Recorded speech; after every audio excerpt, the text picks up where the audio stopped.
며칠째 밥도 못 먹고 잠도 설친대요. 문자 하나에 기분이 천국과 지옥을 오간다며 그 나이에 연애라니 주변 사람들조차 말을 아끼고 있습니다. 한때의 설렘이 통제할 수 없는 감정의 소용돌이로 바뀌는 건 단 하루면 충분합니다. 사랑이라는 이름으로 포장된 이 감정은 사실 외로움과 불안을 먹고 자란 집착일 수 있습니다. 그리고 이 감정은 노년의 삶 전체를 휘청이게 만들 수 있습니다. 이번 영상은 노년의 이성적 사랑에 집착하면 안 되는 5가지 이유에 대한 영상입니다. 구독, 좋아요 누르시면 시작하겠습니다. 노년의 이성적 사랑에 집착하면 안 되는 첫 번째 이유는 노후 자금이 통째로 무너질 수 있기 때문입니다. 몇십 년을 아끼고 모은 돈, 퇴직 후 단 한 번의 실수도 없이 써야 할 노후 자금이 단 한 사람의 감정에 휘둘려 송두리째 사라질 수 있습니다. 마음을 준다는 이유로 돈도 주고 사랑이라는 이름 아래 통장을 열어주는 순간 돌이킬 수 없는 구멍이 생깁니다. 이 감정은 처음엔 작은 도움으로 시작되지만 곧 당연한 지출이 되고 반복되는 요구 앞에 이번만이라는 말이 습관이 됩니다. 그렇게 한도 없는 퍼줌은 결국 노후를 파괴하는 지름길이 됩니다. 사랑은 돈으로 살 수 없지만 감정에 빠진 사람은 그 단순한 진실조차 외면합니다. 돈이 필요하다는 말을 들으면 내가 해줄 수 있는 건 이것뿐이라며 지갑을 열고 조금만 도와달라는 부탁에는 이 정도는 괜찮겠지라며 스스로를 설득합니다. 하지만 그 조금이 반복되면 어느새 잔고는 바닥나고 눈앞에 남은 건 냉정하게 사라진 사랑과 비워버린 통장뿐입니다. 더 무서운 건 감정에 빠진 상태에서는 손해를 보고 있다는 사실조차 깨닫지 못한다는 점입니다. 내가 좋아하니까 그 사람은 나를 믿고 있으니까 지금이 힘들 뿐 곧 갚을 거야 같은 망상에 갇혀 명백한 사기를 애정으로 착각하게 됩니다. 자식이 경고해도 듣지 않고 친구가 말려도 넌 몰라서 그래라고 대받아치며 스스로를 고립시킵니다. 결국 남는 건 돈도 없고 관계도 없고 삶 전체를 흔들어 놓은 커다란 후회뿐입니다.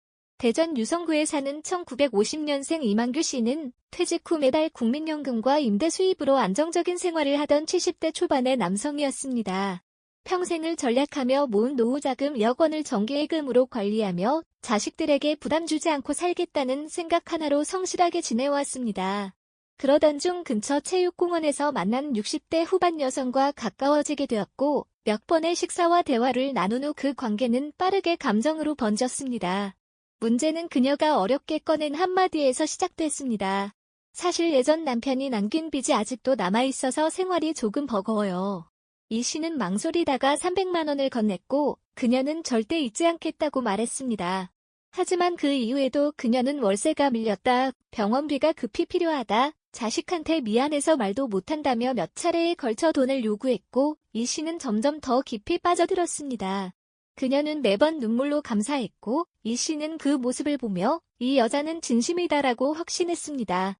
결국 1년이 지나 이 씨는 2억 원 중 절반 가까이를 그녀에게 넘겼고 더 이상 돈을 줄 수 없다고 말한 날 이후 그녀는 완전히 연락을 끊었습니다.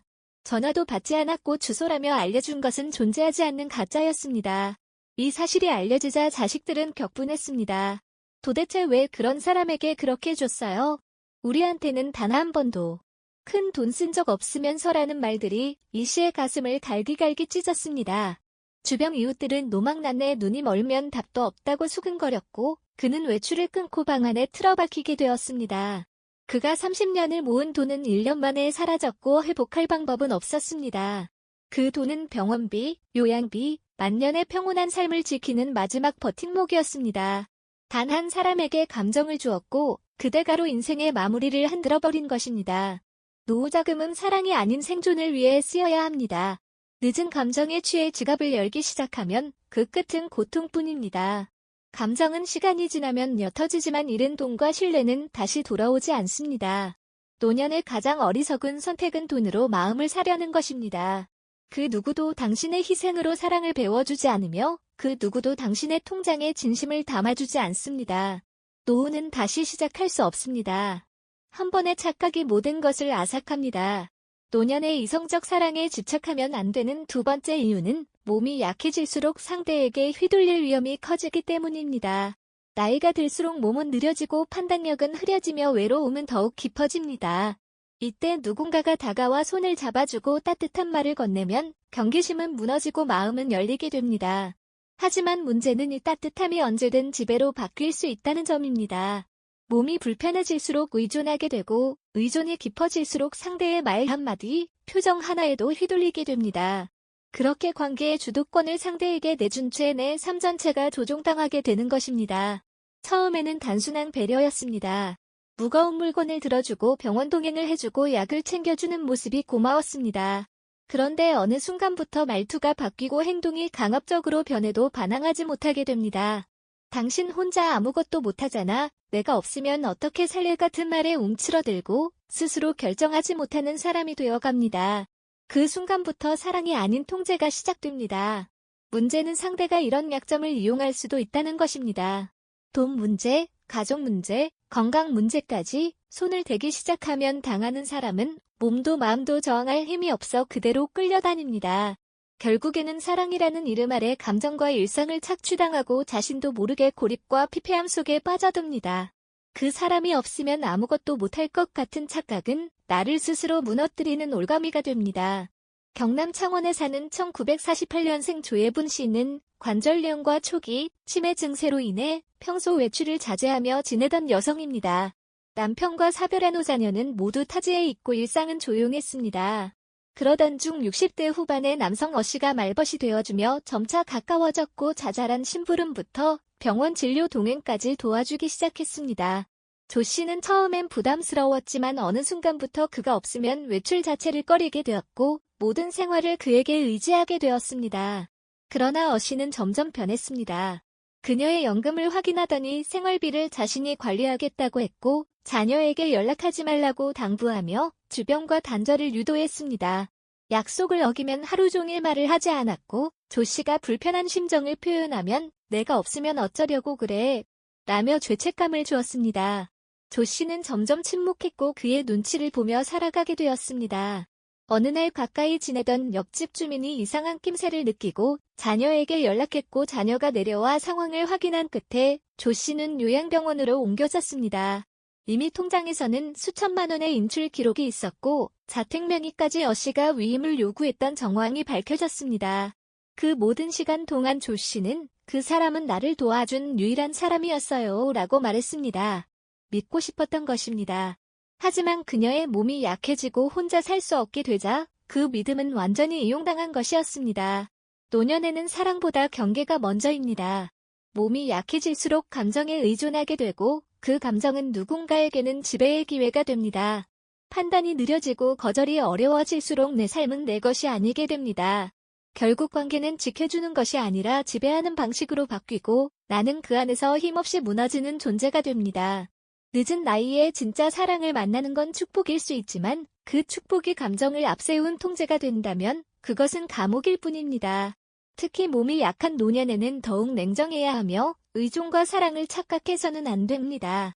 사랑은 함께 걷는 것이지 한 사람이 끌고 가는 것이 아닙니다.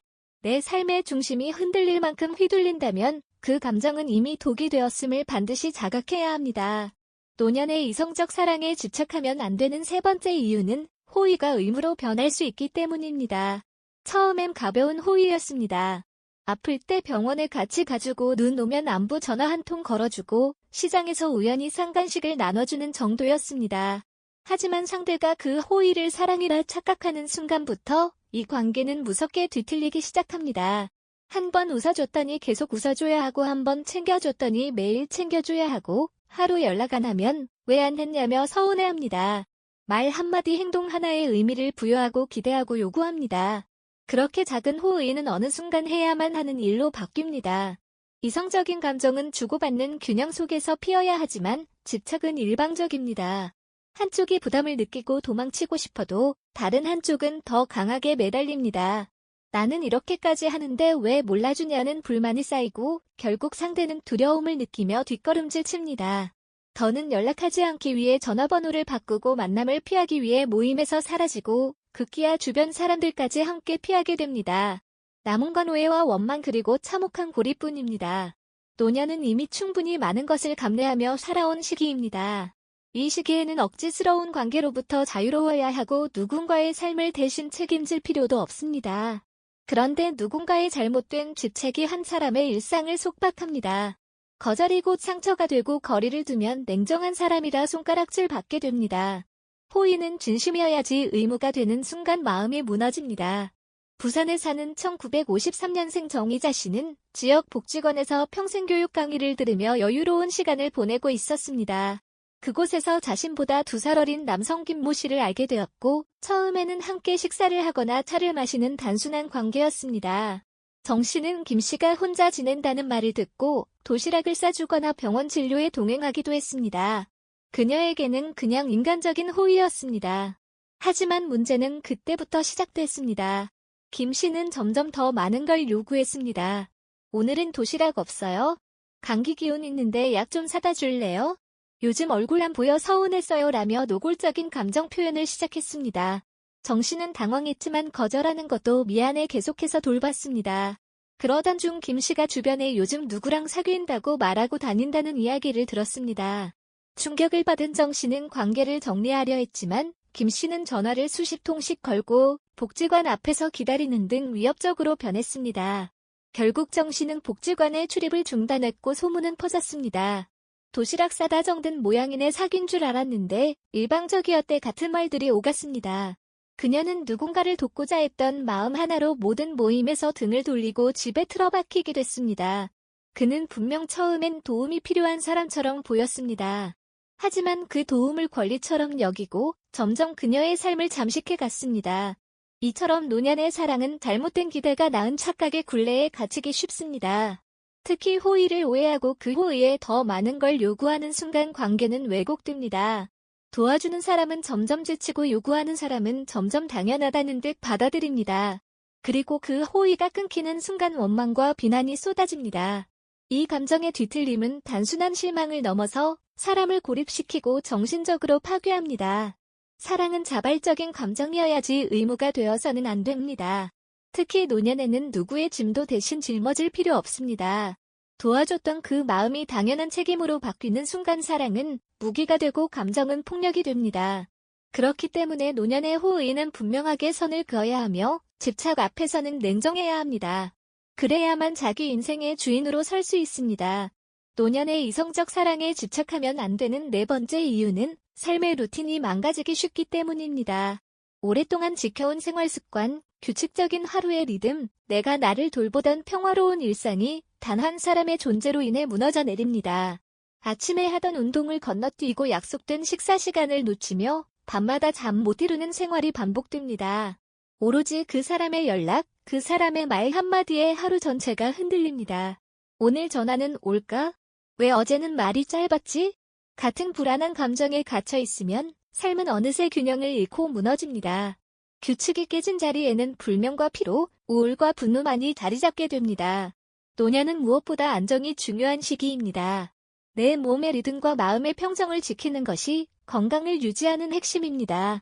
그런데 사랑이라는 이름으로 감정에 빠지게 되면 그 안정은 한순간에 무너집니다.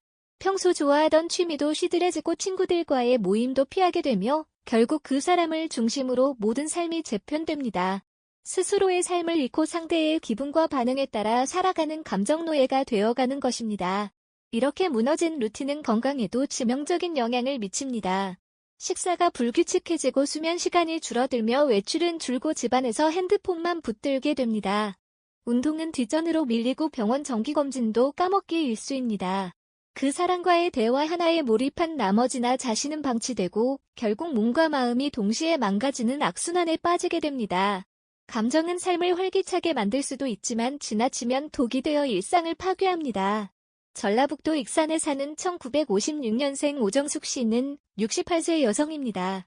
3년 전부터 규칙적인 생활을 해오며 건강을 관리하던 그녀는 아침 6시에 일어나 산책하고 정해진 시간에 식사하고 주 3회 복지관에서 요가와 영어 수업을 들으며 활기찬 노후를 보내고 있었습니다.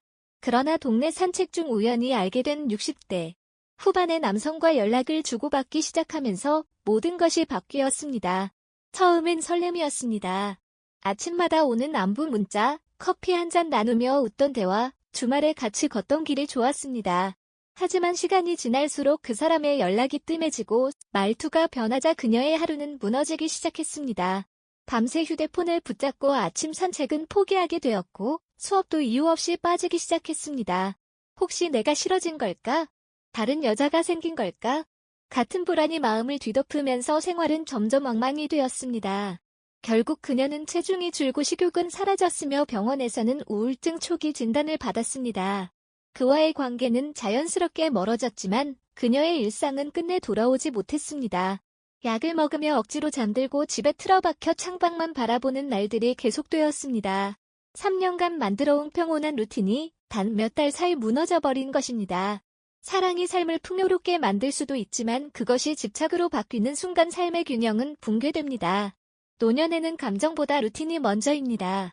흔들리지 않는 일상, 정해진 수면과 식사, 적당한 운동과 인간관계가 곧 생명줄입니다. 그 질서를 흔드는 감정은 아무리 달콤해 보여도 결국 나를 무너뜨리는 독이 될 수 있습니다. 늦은 나이에 사랑일수록 더 조심해야 하는 이유는 다시 삶을 바로 세울 체력이 남아있지 않기 때문입니다. 나를 가장 아껴야 할 시기, 감정의 경랑에 휩쓸려 내 삶의 질서를 무너뜨리는 어리석음은 피해야 합니다. 5번째 이유는 인생을 마무리하는 시기에 감정적 변수는 독이 되기 때문입니다. 노년은 정리와 수용의 시간입니다. 욕심을 내려놓고 관계를 정돈하며 나 자신을 돌아보는 시기입니다.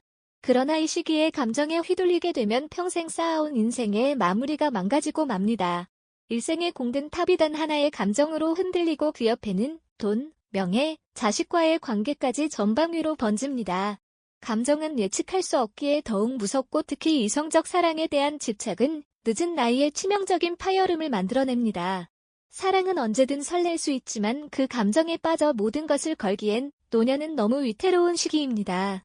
한 사람에게 몰두한 나머지 가족과 멀어지고 재산을 흘려보내며 스스로의 건강을 놓치게 됩니다. 상대에게 마음을 빼앗기면서 동시에 인생 전체를 빼앗기게 되는 것입니다. 늦게 피어난 감정이 뜨거운 만큼 타오르고 나면 남는 건 그을린 마음과 후회뿐입니다. 더 심각한 문제는 그 감정이 수습되지 않는다는 점입니다. 젊었을 땐 실패도 교훈이 되지만 노년의 실패는 상처로만 남습니다. 자식들과 불화가 생기고 친구들은 등을 돌리며 사회적 신뢰마저 잃게 됩니다. 재산을 나눠 가진 자식들에게 노망났다는 소리를 듣고 주변에선 이 나이에 무슨 사랑 타령이냐고 수군댑니다. 결국 외로움은 더 깊어지고 스스로를 원망하게 되는 악순환이 시작됩니다. 경기도 수원에 사는 1949년생 박정복 씨는 70대 중반의 여성입니다. 남편과 사별 후 홀로 조용한 노을을 보내던 그녀는 요양보호사 자격증을 따기 위해 교육기관에 다니기 시작했습니다.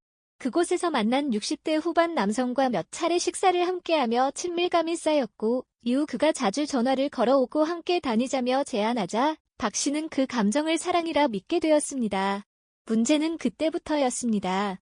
그는 경제적으로 어려움을 호소하며 수차례 돈을 빌려갔고 그녀는 의심 없이 도와주었습니다. 자식들에게는 알리지 않았고 통장 잔고는 빠르게 줄어들었습니다.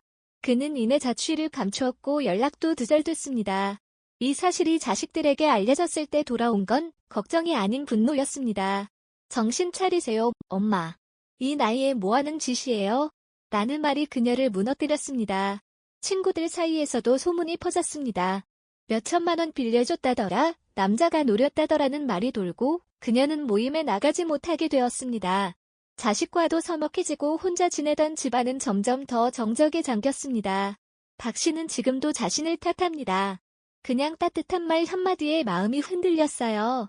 누군가 나를 좋아해주는 것 같아서 그게 그렇게 무서운 일이 될 줄은 몰랐어요. 노년의 감정은 깊고 그 깊이만큼 상처도 큽니다. 특히 마지막 사랑이라는 환상에 빠지게 되면 이성보다 감정이 앞서고 판단보다 기대가 앞섭니다. 하지만 그 기대는 자주 배신으로 돌아오고 그때 남는 건 지워지지 않는 상처뿐입니다. 인생을 정리하고 정돈해야 할 시기에 감정의 폭탄을 껴안는 일은致命적입니다. 한순간의 설렘의 인생 후반을 통째로 흔들리지 않으려면 감정보다 냉정을 먼저 챙겨야 합니다. 노년에는 새로운 사랑이 필요한 것이 아니라 평온한 마음이 필요합니다. 감정은 강하게 타오를수록 흔적도 깊게 남고 그 흔적은 인생의 마무리를 어둡게 만듭니다. 마지막 시기에는 누군가를 사랑하는 것보다 나 자신을 사랑하는 것이 더 중요합니다. 감정에 흔들리다 삶을 망가뜨리는 비극 더 이상은 반복돼서는 안 됩니다.